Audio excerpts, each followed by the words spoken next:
حج کے واجب ہونے کی کچھ شرائط ہیں جو شریعت نے مقرر فرمائی ہیں۔ جب تک کہ وہ سب کی سب شرائط نہ پائی جائیں، کوئی بھی مسلمان ہے، چاہے وہ مرد ہو یا عورت، کسی مسلمان کے لیے حج کی ادائیگی اس وقت تک لازم نہیں۔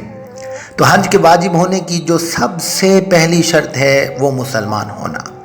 یاد رکھیں، دین اسلام کے اندر کوئی بھی عبادت ہے، چاہے وہ چھوٹی سے چھوٹی عبادت ہو یا بڑی سے بڑی عبادت، تمام کی تمام عبادات اللہ رب العزت نے مسلمانوں کے لیے مقرر فرمائی ہیں۔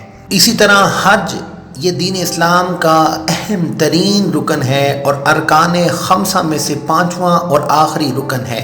لہٰذا اس عبادت کی ادائیگی کے لیے بھی جو سب سے پہلی شرط ہے وہ مسلمان ہونا، کیونکہ کسی بھی کافر کو حج کرنے کی اجازت نہیں جب تک کہ وہ مسلمان نہ ہو جائے۔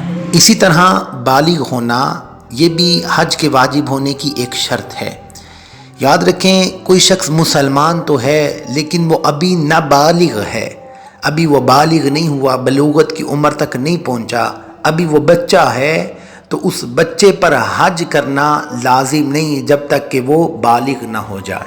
اسی طرح عاقل ہونا یہ بھی حج کے واجب ہونے کی ایک شرط ہے۔ لہٰذا کسی مجنوں پر، کسی پاگل پر، کسی دیوانے پر حج کرنا فرض نہیں جب تک کہ وہ عاقل نہ ہو جائے۔ عاقل سے مراد عقل و شعور والا، فہم والا، ادراک والا، یعنی اس بندے کو اس عبادت کے متعلق مکمل علم ہو جو وہ عبادت کر رہا ہے۔ تو کسی مجنوں پر، کسی پاگل پر، کسی دیوانے پر حج اس وقت تک فرض نہیں جب تک کہ وہ عاقل نہ ہو جائے۔ اسی طرح آزاد ہونا یہ بھی حج کے واجب ہونے کی ایک شرط ہے، یعنی کسی لونڈی پر یا کسی غلام پر حج کرنا یہ فرض نہیں جب تک کہ وہ آزاد نہ ہو جائے۔ اسی طرح صحت مند ہونا، تندرست ہونا یہ بھی حج کے واجب ہونے کی ایک شرط ہے۔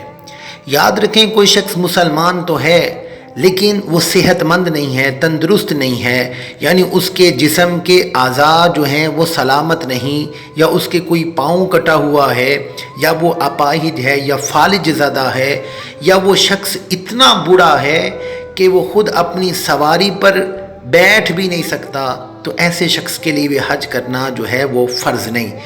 ایک شخص ایسا ہے جو صحت مند تو ہے، تندرست بھی ہے، اور اس کے جسم کے اعضاء بھی سلامت ہیں، لیکن وہ آنکھوں سے دیکھ نہیں سکتا، اندھا ہے، تو اندھے کے لیے بھی حج کرنا فرض نہیں، اگرچہ اس اندھے کو ہاتھ پکڑ کر حج کروانے والا بھی کوئی مل جائے تب بھی اندھے کے لیے جائز نہیں۔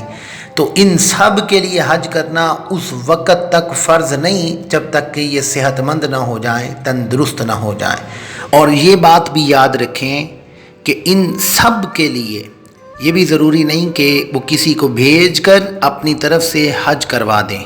اسی طرح حج کے واجب ہونے کی شرائط میں سے ایک شرط صاحب استطاعت ہونا بھی ہے، جس کے متعلق قرآن کریم کے اندر اللہ رب العزت نے ذکر فرمایا، وَلِلَّهِ عَلَى النَّاسِ حِجُّ الْبَيْتِ مَنِ اسْتَطَاعَ إِلَيْهِ سَبِيلًا، اور اللہ کے لیے لوگوں پر اس کے گھر کا حج کرنا فرض ہے، من استطاع، جو اس کی استطاعت رکھتا ہو، یعنی اس کے پاس اتنا زیادہ راہ ہو، اتنا اس کے پاس مال ہو، صاحب نصاب ہو، اس پر حج کرنا فرض ہے۔